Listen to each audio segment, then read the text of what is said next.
Week one of the 2025 fantasy season is finally upon us. We dig into our week one running back rankings to help you set your lineups on today's episode of Locked On Fantasy Football.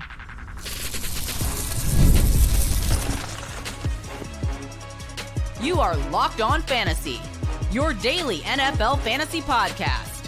Part of the Locked On Podcast Network, your team every day. Welcome into the Locked On Fantasy Football Podcast. Thank you for making us your first listen every day. I'm one of your co-hosts, Michelle Magdziuk, and when I'm not doing this, I'm a researcher and fantasy analyst for the NFL Network. And I'm your other co-host, Vinnie Iyer. When I'm not doing this, I'm writing about NFL fantasy and betting for sportingnews.com. Today's episode is brought to you by FanDuel. Right now, new customers can bet just $5, and if your bet wins, you'll get $300 in bonus bets to use across the app. I'll tell you more about FanDuel a little bit later on in the show. Now, let's just jump into these running back rankings for week one because the time's officially here.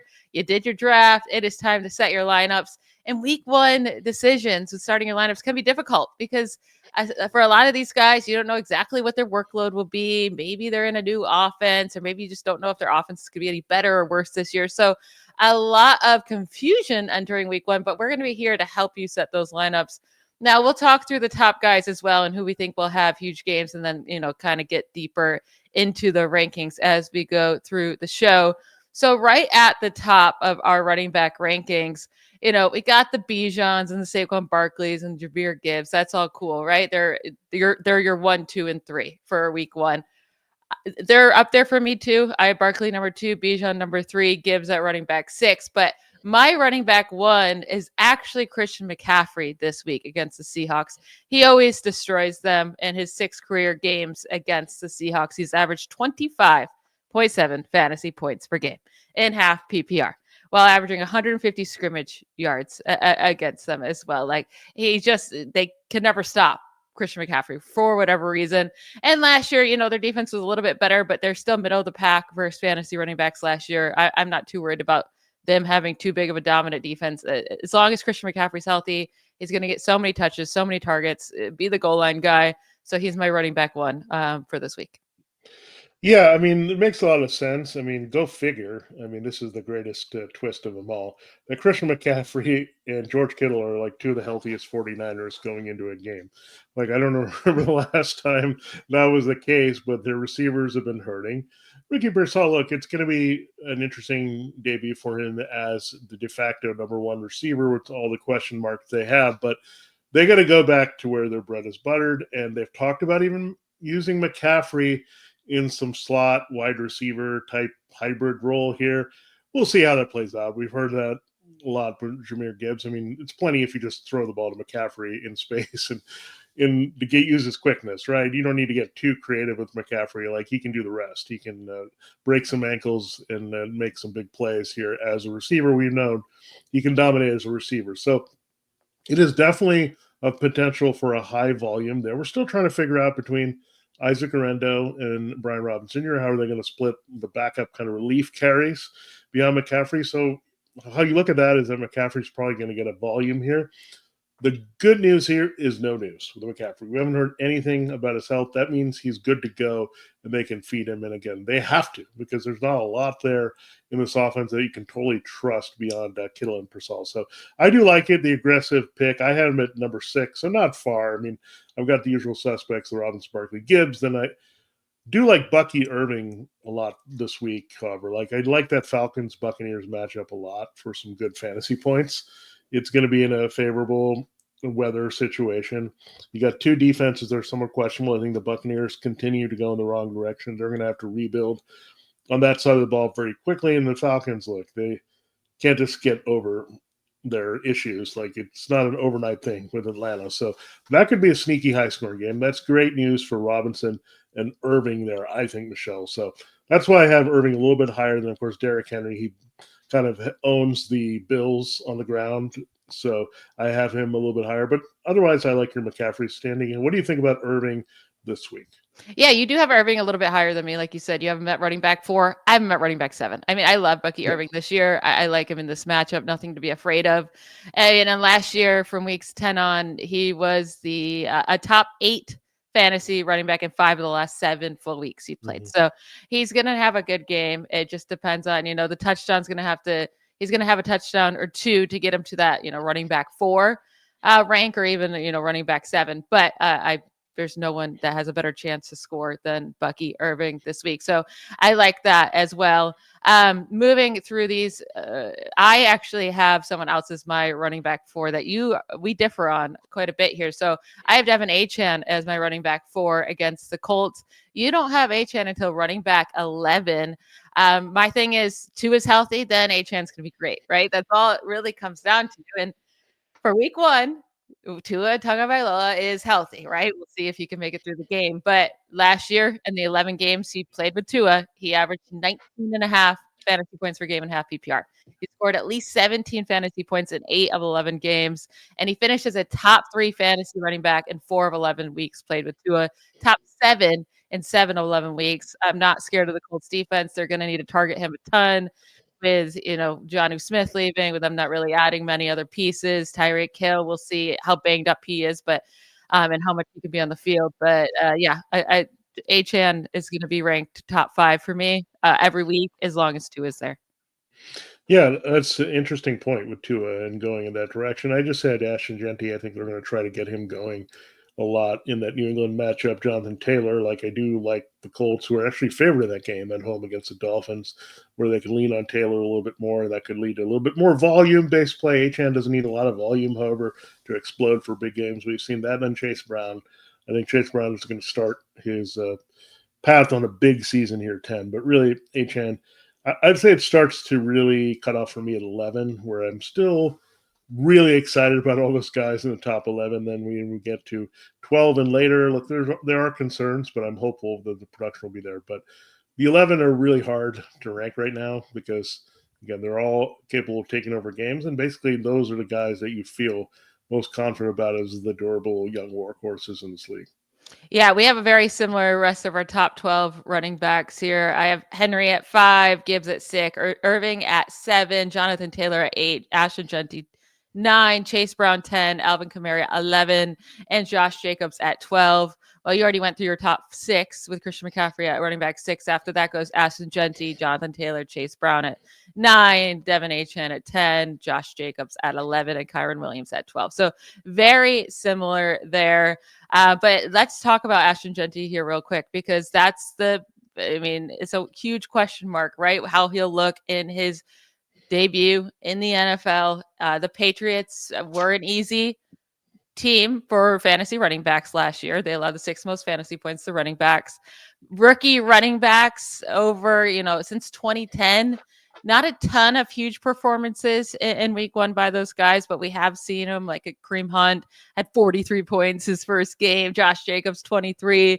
But then you can go down and, like the Bijan Robinson, that was still a really good game at 17 fantasy points. But do you think he's going to have one of these blow up games right away, or is it going to start more slowly, and we should just be happy if he scores somewhere between 12, 15 points?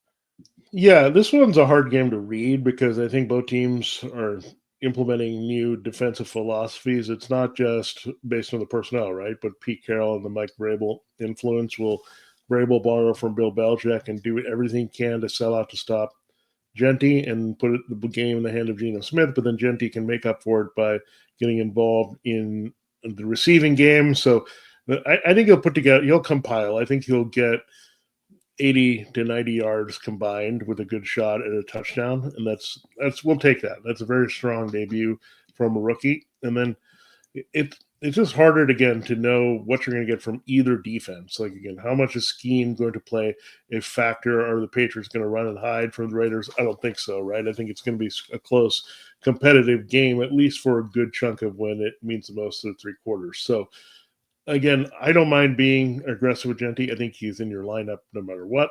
Yeah. He's a volume-based play, and he's got a lot of talent, so he's there all the time. But, again, don't get too excited. Just be content with what you get. You're not going to get 150 yards rushing and 2 TDs immediately out of the gate. Probably not.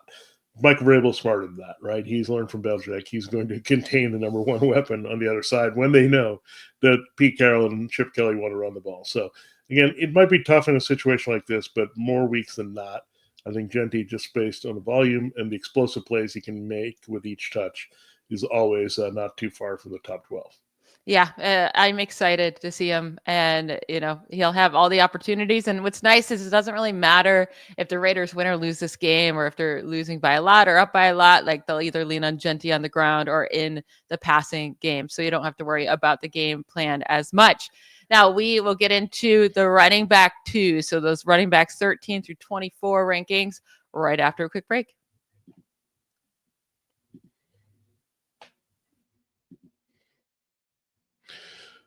This episode is presented by Yahoo Fantasy. It's exciting because the NFL season is right around the corner. Yeah, just a few days away, 2 days away, with the Cowboys and Eagles kicking it off. You can feel the buzz. Fantasy football season is here.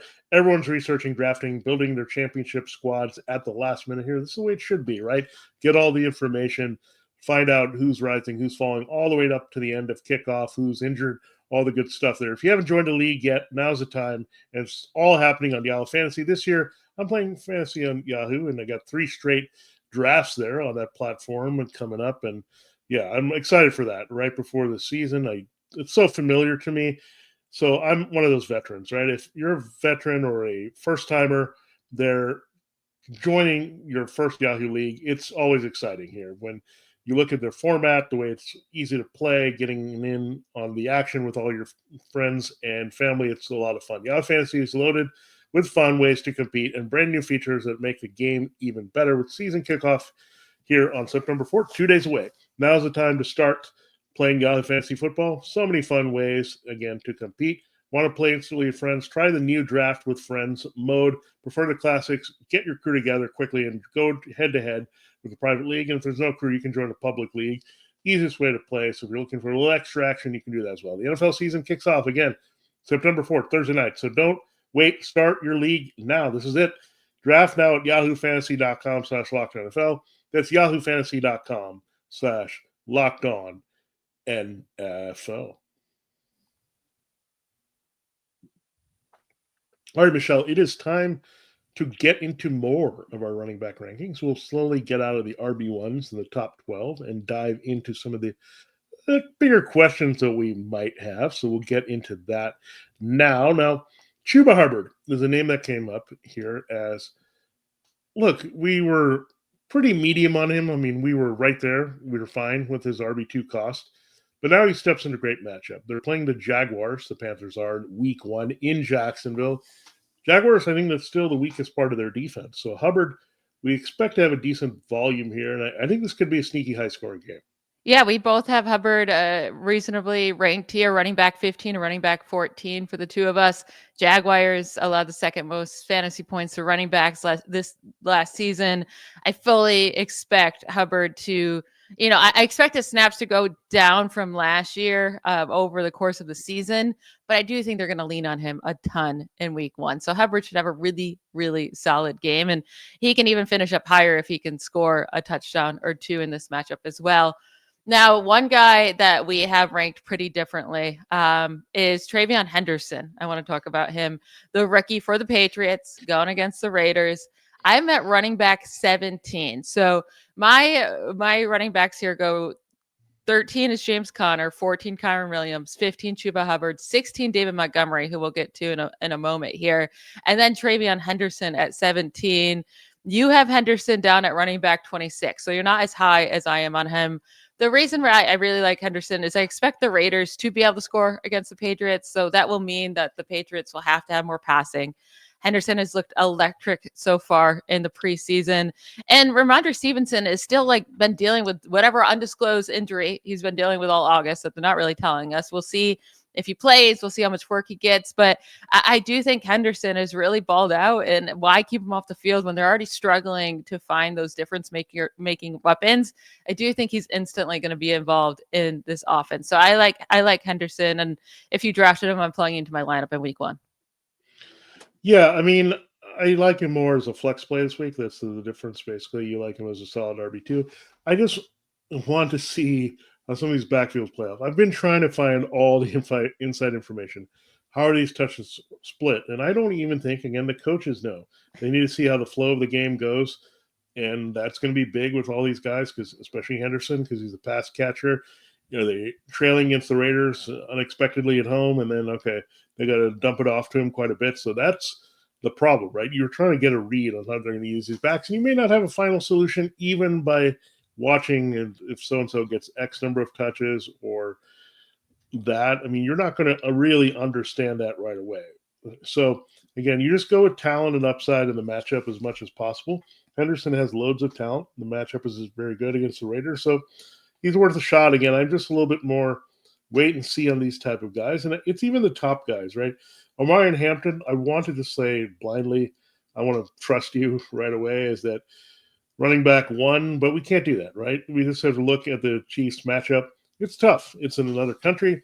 It can be tough down there in Brazil. It's a Friday game. It can be just a different kind of adjustment to make. And Hampton, again, the Chargers are a pretty good running team. We know that, but the Chiefs are a very good run defense. And that, I think, comes into play. So, again, with Genty and definitely with Travion Henderson, you like their matchups in the same game a little bit more than Hampton and maybe some of the other rookie running backs making their debuts this week. Yeah, Hampton definitely gets a tough matchup right out the gates. I mean, the Chiefs allowed the second fewest fantasy points to running backs last year, only allowed 9 scrimmage touchdowns to running backs all season long. So Hampton's going to have some hard work in front of him in week 1. But it seems like Najee Harris, even if he plays, like we expect him to be limited. So we both have Hampton ranked at running back 19. Mm-hmm. If you drafted him and I drafted him in quite a few spots, I'm plugging him in, right? Do I expect a huge blow-up game from him week 1 in a tough matchup? No. But I do expect him to get a good amount of volume. And then right before Hampton, we both have James Cook at running back 18. He also has a hard matchup against the Ravens. But again, James Cook is going to get a lot of volume. He's going to get goal line work. You drafted him where you did, and you'll be plugging him in as well. Now, David Montgomery, we have different here. I have Montgomery at running back 16. You have him down at running back 22. So it's not like a massive difference, but still I'm just much higher on him. And I was much higher on him going into the season as well. But Montgomery last year, when they played the Packers in their last game in week 14, Montgomery was the running back 10 in the week, while Gibbs was the running back 12. So Monty actually scored more than him. But also Montgomery was a top 16 fantasy running back in 9 of his 13 full games played, including each of his last 5 weeks played last year before his injury. He was top 10 in 3 of those last 5 weeks played. Again, top 16 in all of those last 5 weeks played.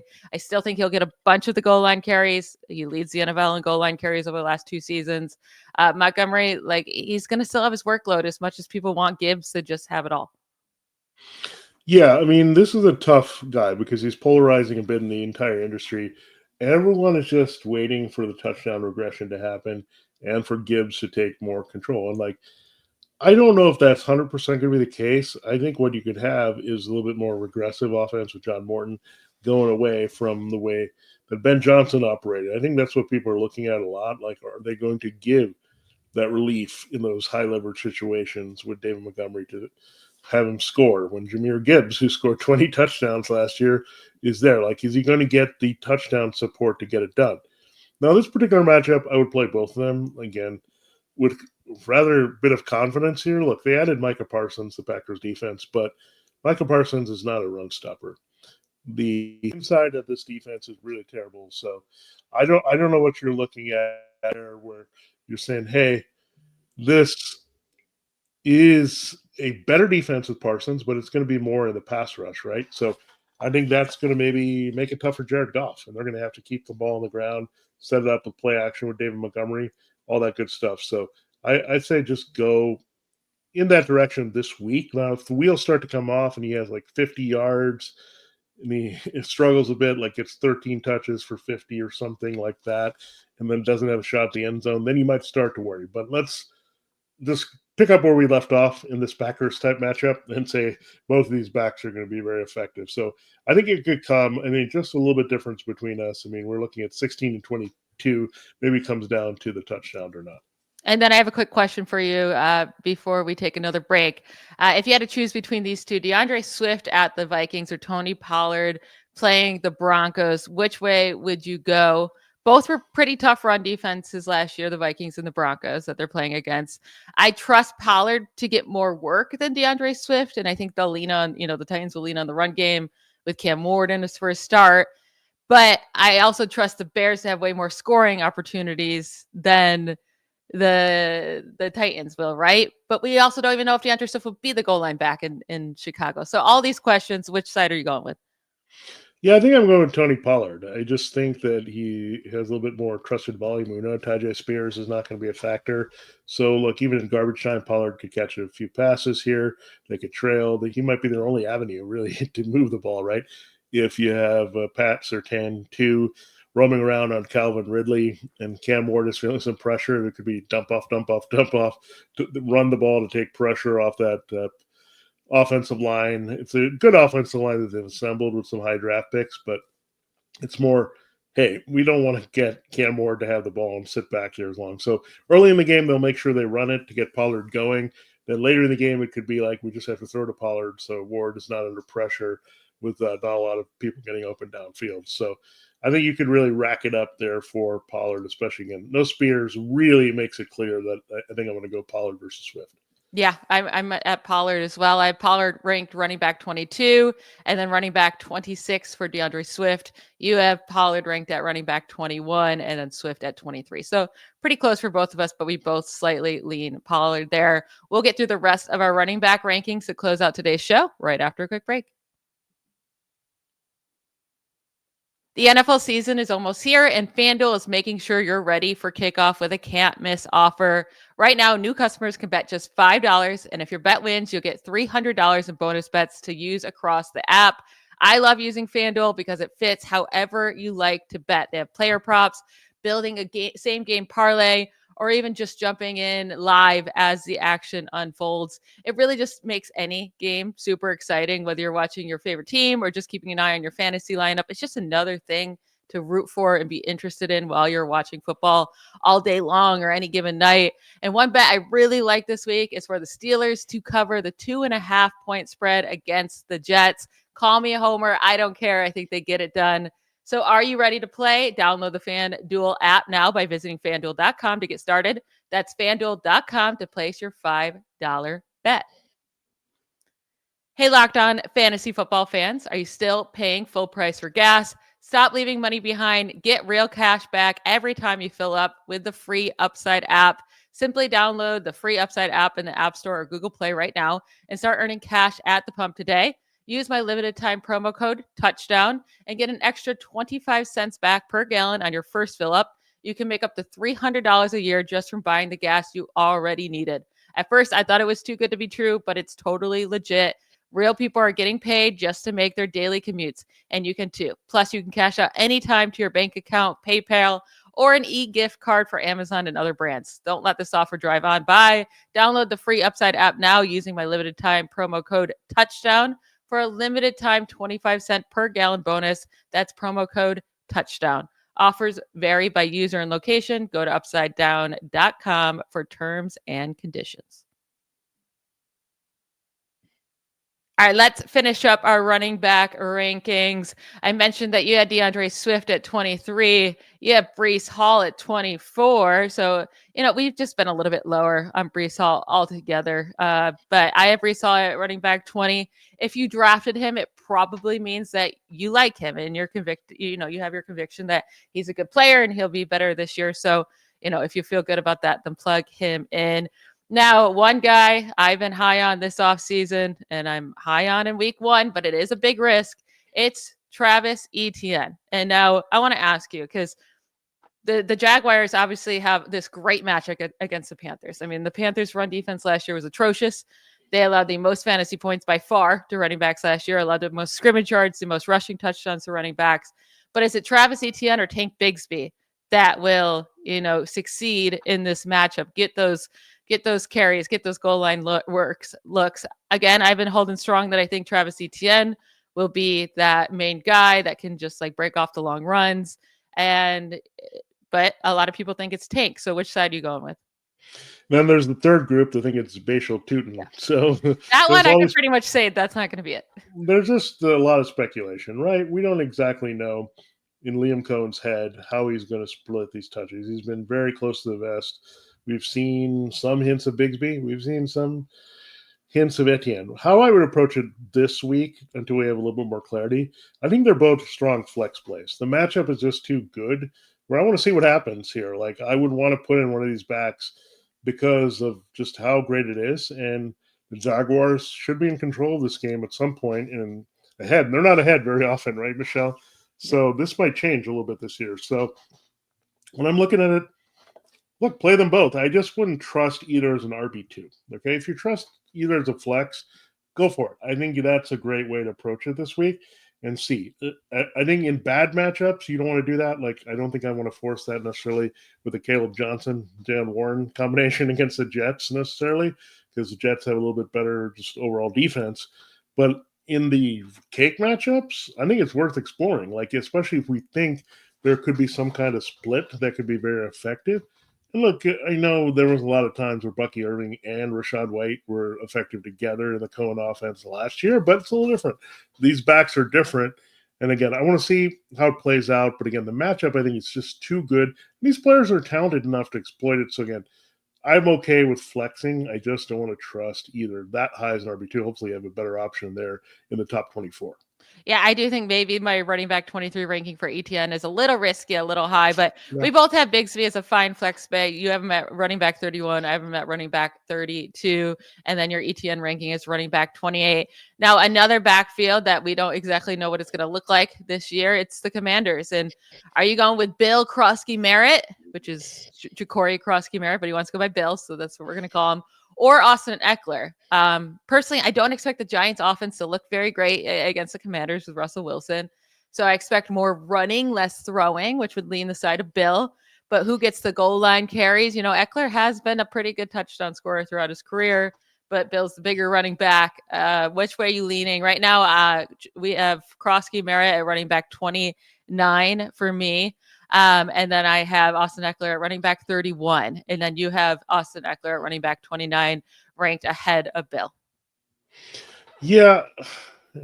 Again, this is very hard because we've heard all the rumors, and you got to hand it to these coaches, Michelle. They've really confused us in a lot of these situations on how the backfields are going to be split. And good for them, right? That's what they're trying to do. They're trying to confuse their opponents, not give away too much. But sometimes you got to read into the situation a little bit more. I think out of the gate, they're probably going to trust Eckler a little bit more. I mean, it's a game against the Giants, right? They just want the little things done. The Giants actually have pretty good pass rush, so you may want Eckler out there with his experience to be an outward receiver and also help in pass protection, right? That was the one thing the Giants seemed to do well, and they added Abdul Carter to the mix. So they need to keep Jane Daniels clean and an ability to move out of the pocket. So I think they'll go with the veteran, play it safe in this particular matchup, and I think go that way. But I think you'll see Merritt get his opportunities. Now, if that really kind of expands, we'll trust him a little bit more. But for now, look, I'm reluctant on totally going in on the Commanders' offense in this particular week, because they could just keep it simple to blow the Giants out. But I think I'm going to lean toward Eckler because of the history. We know if he gets 10 to 12 touches here, he's probably going to produce the pleasing flex value. So what's actually wild is that I trust Bill Krosky-Merritt in week one more than Caleb Johnson and RJ Harvey, the other rookie running backs that got drafted way ahead of him, right, in the NFL draft and fantasy drafts. But I really don't like Caleb Johnson at all this week for the Steelers against the Jets. Jets have a pretty solid run defense, or at least they did last year.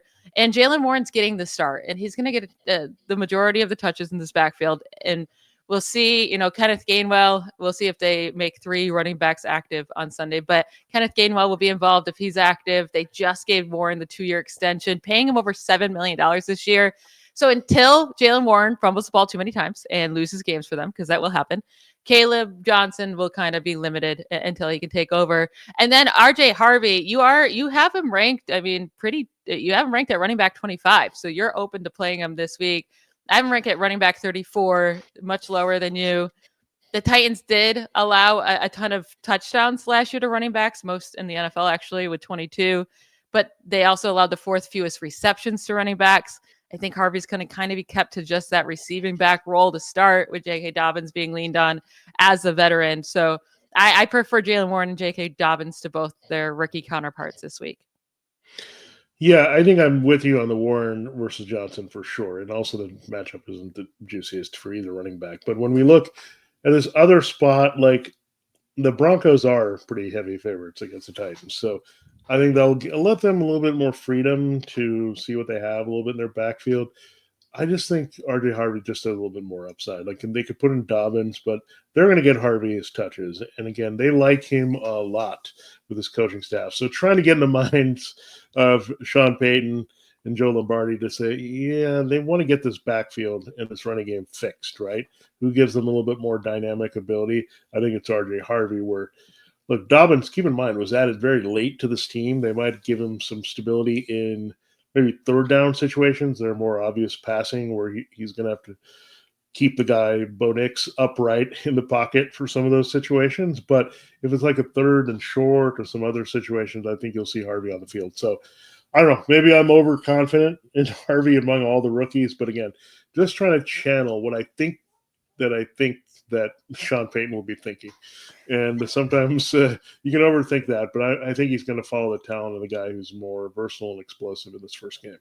I would love to see it. I'm rooting for RJ Harvey. I hope he gets the workload. I just expect it to kind of go slowly for him with the workload part of it to start his career. Now, really quickly for our last question here for you. If you had to choose one of these guys to start, you took them late. Javonte Williams against the Eagles, Nick Chubb against the Rams, or Jerome Ford against the Bengals. I'll say this is pretty easily Jerome Ford for me. I think he gets a big workload in that Browns backfield. Yes, I don't expect them to be running a ton because the Bengals probably womp up on them, but Ford gets a good amount of receptions, and he had a season-high 22 fantasy points in half PPR in Week 16, just at the end of last year against the Bengals.